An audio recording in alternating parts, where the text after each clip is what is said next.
You're listening to the Bear in Mind podcast, episode 132. A podcast that breaks it down so you can break the cycle for good.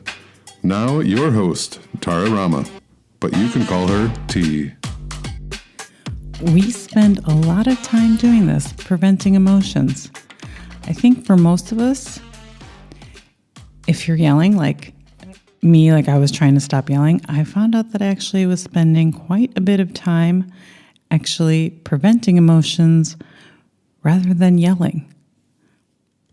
And if you recognize a lot of anxiety in your life, you might be able to see this and recognize yourself in it in a bit.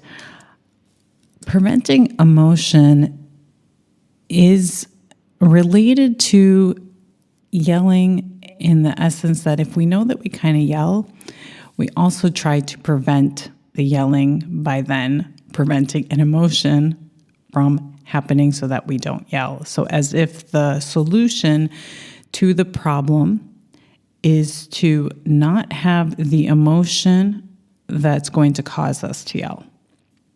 That sounds like a really good plan. It sounded really good. And I still do this. I still try to prevent emotions.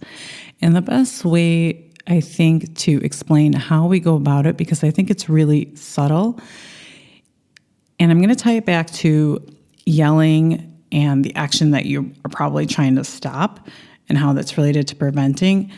And I was trying to think of specific examples so that can bring up the subtleties of it in our day-to-day lives. And I'm going to use, my life. I'm going to use my kid and my partner.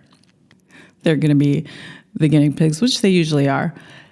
And the way that you can kind of see preventing emotions is, for example, my child might get hungry. And so I will pack, actually, I don't do this anymore. My husband will pack stuff in his bag. He has like a man bag or man purse or something. And now there's this kind of joke in our family that he has this anxiety bag. And he fills it anytime he goes and leaves our home with our kid. And it could just be 15 minutes from our apartment, half an hour going to be out, maybe an hour, and it'll be filled with treats. He'll make sure he has something to drink. He'll make sure that she has something to do, draw, etc. And so he does this, and I've asked him why he does this. He goes, well, in case she gets hungry. And it seems really logical in our heads. And I'm not talking about your child actually being hungry.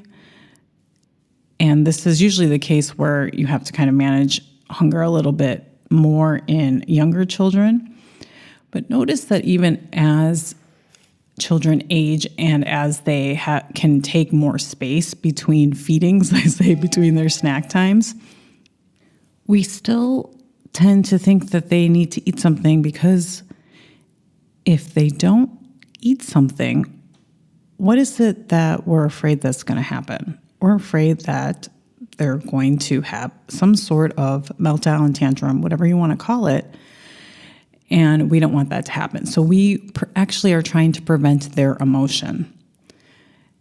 And this is also true if you carry, my husband carries like coloring pencils and paper in case she gets bored.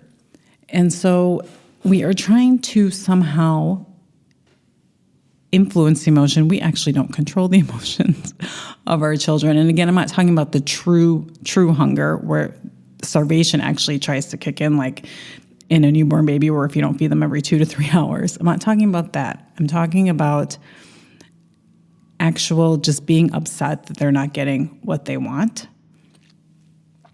And then we don't want that to happen, because then what happens? What actually happens? Let's say kid has a meltdown, they're not getting what they want.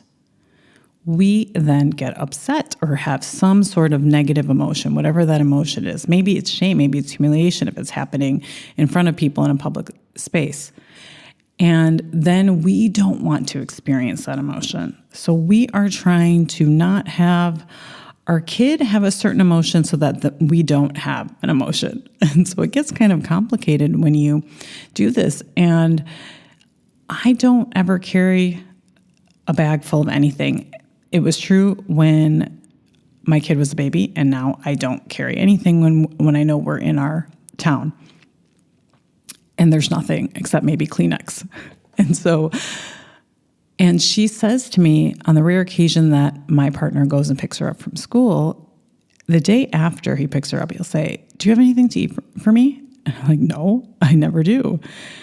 And she'll say, "Well, Dada always has a snack for me after school for our bike ride home, which lasts about 25 minutes.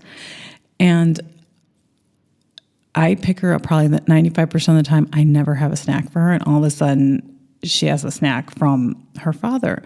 And all of this is okay. What I don't want is that I'm not judging anybody for doing it. What I want is just some awareness and understanding of why we're doing it so that we can make more intentional decisions. And from that place, we can then understand how we are reacting to situations when we feel anger and when we do yell.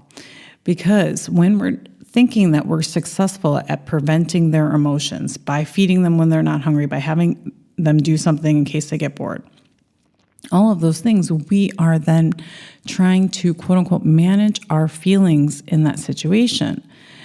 And that doesn't work 100% of the time, because I have seen plenty of evidence when my child has had meltdowns, has been upset, and there was nothing in that anxiety bag to cure it.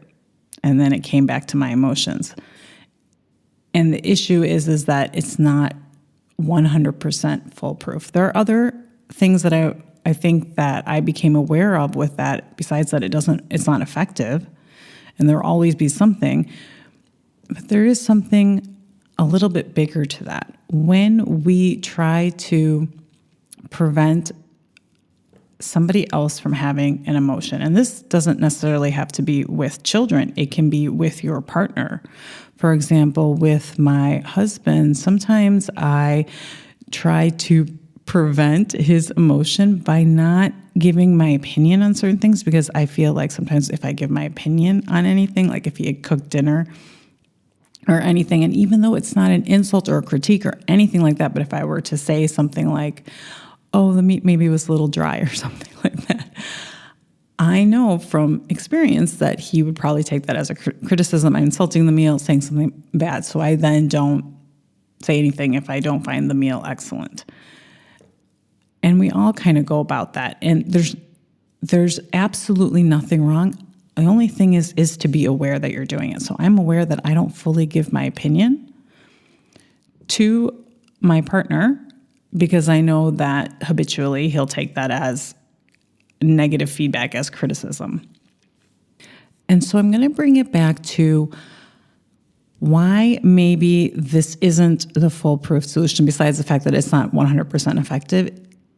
There's two big reasons. One is that when we try to influence somebody's emotions, and usually we're trying to prevent them from having a negative experience, it means that we don't think that they're capable of handling it. It's subtle. For example, I'm saying to my partner, like, when I can't say my full opinion, and I'm not saying that I always need to say my opinion, but sometimes when I hold back an opinion, that he is maybe not capable of processing a negative emotion. The same is also true with your kid. If you want to raise your kid to be more emotionally aware and manage their emotions and process their emotions, we also maybe need to think about saying that they're capable of moving through this negative experience of not getting what you want. And the second reason may be to consider how we go about preventing emotions in other people. And I want you to think about how much energy that takes. I watch my husband pack his anxiety bag and then also get upset when something doesn't go away, because at some point he won't have something exactly that she wanted.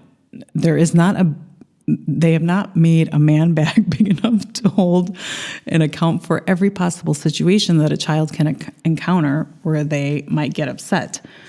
And so something happens and then he beats himself up. Oh, I should have had this. And the next time he'll make sure that he puts that in his anxiety bag. And there's a lot of mental energy, and you spend a lot of your time focusing on that, focusing on preventing it rather than putting that time and energy into feeling our emotions, understanding them.